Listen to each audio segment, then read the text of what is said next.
সারা বাংলাদেশ উত্তাল। কোনো কিছুই কারো নিয়ন্ত্রণে ছিল না। মানুষের মধ্যে বা মানুষের রক্তের মধ্যে একটি বিপ্লব, একটি আন্দোলন, একটি অভ্যুত্থানের যে বারুদ, এটি মিশে গিয়েছিল। যে রমণী কোনোদিন ঘর থেকে বের হয়নি, তিনিও এই সময়টাতে বের হয়ে গিয়েছিলেন। যে শিশু সারাদিন বসে শুধু কার্টুন দেখত, মিকি মাউস বা ধরুন টম অ্যান্ড জেরি, সেও জানালা দিয়ে উঁকি দিয়ে মিছিল দেখাকে মনে করত জীবনের সবচেয়ে বড় বিনোদন, প্রাপ্তি, আত্মতৃপ্তি। যে দুর্বল এবং ভীরু মানুষটি ঘর থেকে বের হতো, বাজারে যেত, মসজিদে যেত, আর মাথা নিচু করে ঘরে ঢুকত, সেও মসজিদ থেকে বের হয়ে বাজার থেকে আসার পথে দাঁড়িয়ে দাঁড়িয়ে ছাত্র জনতা যারা আন্দোলন করছে তাদের সেই দৃশ্য দেখত। জুলাইয়ের পরে কি হবে, শেখ হাসিনার পতনের পরে কি হবে, সারা বাংলাদেশ কোথায় কিভাবে যাবে, আমরা কেউ কল্পনা করিনি। আমরা শুধু চেয়েছি শেখ হাসিনার পতন হোক। ঠিক এরকম একটা প্রেক্ষাপটে জুলাই গেল, আগস্টের 5 তারিখে আমরা একটা নতুন পরিবেশ পেলাম, নতুন পরিস্থিতি পেলাম। আমাদের অনেকের জন্য আনন্দ, কিন্তু বাংলাদেশের 6 কোটি মানুষ যারা আওয়ামী লীগের সঙ্গে জড়িত ছিল সরাসরি, তাদের জীবনে রীতিমতো বীভৎস কালো রাত্রি চলে এলো। যেভাবে পাকিস্তান হানাদার বাহিনী 1971 সনের 25শে মার্চ তারিখে সমস্ত বাঙালির জীবনে এক দুর্বিষহ, 7.5 কোটি বাঙালির জীবনে এক দুর্বিষহ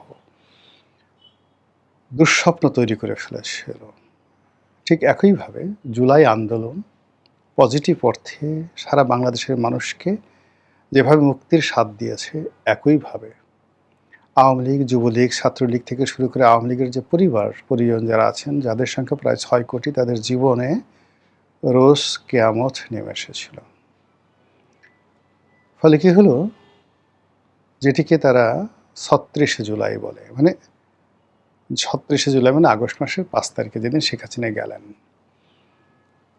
সেটিকে সবাই উদযাপন করেছে, সীমাহীন উদযাপন। মানে 5 তারিখে ঢাকার যে উচ্ছ্বাস, আমি 1971 সন দেখিনি, কিন্তু আমি 90 দেখেছি, এরশাদের পতন দেখেছি। কিন্তু জুলাইতে শেখ হাসিনার পতনের পর যে পুরো ঢাকা শহর যে উন্মাদনা ছিল, যে আনন্দ ছিল, যে ফুর্তি ছিল, মনে হলো এত বড় চাঁদ আর মহাকাশে কখনো ওঠেনি, আর এত বড় আনন্দ, এত বড় ঈদ বাঙালির জীবনে আসেনি। কিন্তু এই ঘটনা 48 ঘন্টার মধ্যে যখন মব তৈরি হলো, সারা বাংলাদেশে একটার পর একটা চাঞ্চল্যকর ঘটনা শুরু হয়ে গেল, এবং বিভিন্ন জায়গাতে গনিমতের মাল সংগ্রহ করার জন্য যেভাবে জুলুম অত্যাচার ছিল, মুহূর্তের মধ্যে যারা মানবতাবাদী, যাদের মনের মধ্যে একটু মানবতার জায়গান আছে, প্রায় সবাই হাহাকার করে উঠল যে এ কী হলো, এ কী হলো।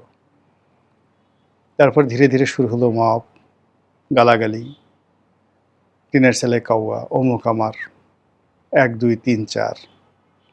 এই 1 2 3 4 অমুকের অমুক মারতে মারতে সেই বুড়া নাই, গুঁড়ো নাই, নারী নাই, পুরুষ নাই। প্রথমে মুখে মারা শুরু করলো, আর এখন এই 2 বছরের মাথায় বলাৎকার, ধর্ষণ এমন নির্মম অবস্থায় পৌঁছে গেছে যে মানে মাদ্রাসাগুলোতে রীতিমতো এখন কান্নার রোল পড়ে গেছে।